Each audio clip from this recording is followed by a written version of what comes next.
ಕಾರ್ಖಾನೆ ಮಾಲೀಕರು ಹೋಗಿ ಅವರಿಗೆ ತಕ್ಷಣ 1 ಕೋಟಿ ರೂಪಾಯಿ ಪರಿಹಾರ ಕೂಡ ಘೋಷಣೆ ಮಾಡಬೇಕಾಗಿ ಇಲ್ಲಿವರೆಗೆ ಮಾಡಲಿಲ್ಲ. ಯಾಕಂದ್ರೆ ಇದು ನಮ್ದೆಲ್ಲ ದುರ್ದೈವ. ಈಗೆಲ್ಲ ನಮ್ಗೆ ಏನ್ ತಿಳ್ಕೊಂಡಾರಪ್ಪ ಅಂದ್ರ ಇವೇನ್ ಬಿಡಪ್ಪ, ಯಾರು ಕೇಳೋರಿಲ್ಲ ಹೇಳೋರಿಲ್ಲ, ಸತ್ರ ನಡೀತಾನಂತ ಕಲ್ಪನಾ 15 ಲಕ್ಷ ರೂಪಾಯಿ ಪರಿಹಾರ ಘೋಷಣೆ ಮಾಡ್ತಾರೆ. ನಿಮ್ಗೆ ನಾಚಿಕೊಳ್ಳೋದಿಲ್ಲ? ಅವ್ರ ಮನ್ಯಾಗ ಹೆಂಡ್ರ ಮಕ್ಕಳ, ಸಣ್ಣ ಮಕ್ಕಳ, ತಾಯಿ ತಂದೆ ಜೋಪಾನ ಮಾಡಕ್ಕೆ ಅತಿ ಕಡಿಮೆ ಅಲ್ಲ 2 ಕೋಟಿ ಮಾಡ್ಬೇಕಾಗಿತ್ತು ನೀವು. ನಾವು 1 ಕೋಟಿ ರೂಪಾಯಿ ಇವತ್ತು ನಮ್ಮ ರೈತರ ಪಾಪನ 2 ಕೋಟಿ ಕೇಳ್ತೀವಿ. ಅವ್ರು 1 ಕೋಟಿ ಕೇಳಿ ಸಾಕು, ಭಾಳ ಕೇಳ್ಬೇಡ್ರಿ ಅಂತ ಹೇಳಿ. 1 ಕೋಟಿ ರೂಪಾಯಿ ಆದ್ರೂ ಪ್ರಭಾಕರ್ ಕೋರಿ ಅವ್ರಿಗೆ ದೊಡ್ಡದಲ್ಲ. ಸಾವಿರಾರು ಕೋಟಿ ರೂಪಾಯಿ ಆಸ್ತಿ ಐತೆ, ಇನಾಮದಾರದ ಆಸ್ತಿ ಐತೆ.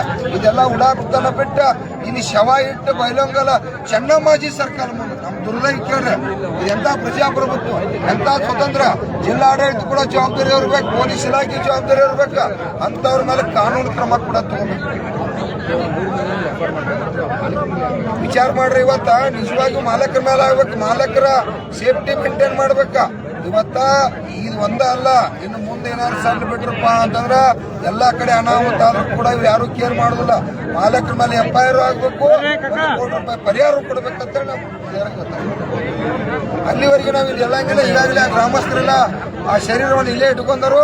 ಅವ್ರ ಜೊತೆ ನಾವು ಕೂಡ ಇಲ್ಲೇ ನೌಕರಿ ಕೂಡ ಕೊಡ್ಬೇಕ, ಕುಟುಂಬಕ್ಕ ಕಡ್ಡಾಯವಾಗಿ ಕೊಡ್ಬೇಕ, ರಕ್ಷಣೆ ಮಾಡ್ಬೇಕ. ಬದುಕಿರೋರಿಗೆ ಕಾರ್ಖಾನೆ ಮಾಲೀಕರ ಕುಟುಂಬ ರಕ್ಷಣೆ